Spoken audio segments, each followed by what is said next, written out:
Hello everyone, have a look at our vector fly line.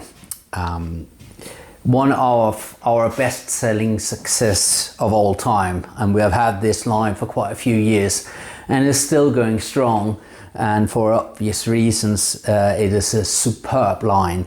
In fact, it's probably the line we've made that has been made most copies of by others, but this is still the real thing, and it's really good still.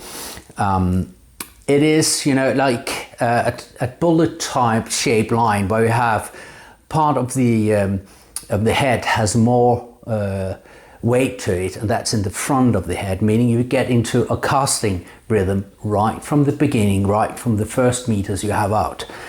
The head length is 10 meters on these lines, so it's possible to get some real distance here outside your top guide, so you can do some long casting as well.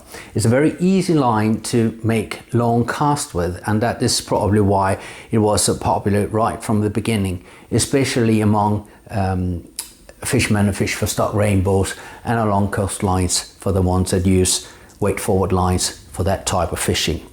The running line is very thin, and that's of course part of the trick by getting the line to cast further out. But what we also have done is we have made the coating on the running line a bit harder than on the head, meaning even though it's very thin, it can still take a beating from the double holes when it goes up and through the guides of the rod. It can still take that beating and work for a long time.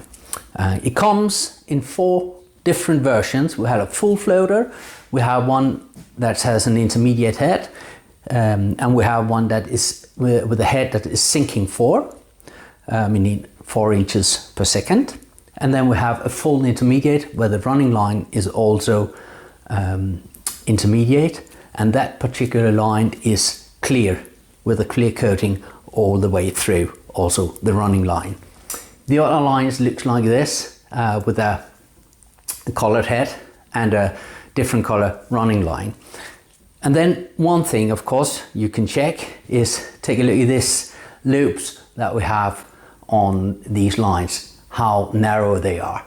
And when we twist it a little bit, you will also be able to see that there's some writing in the coating, and that says which line it is, which weight class it is, so you can see the difference between them if you have more than one line. But some really cool lines, very nice slim loops, and superb cast abilities. Fantastic line.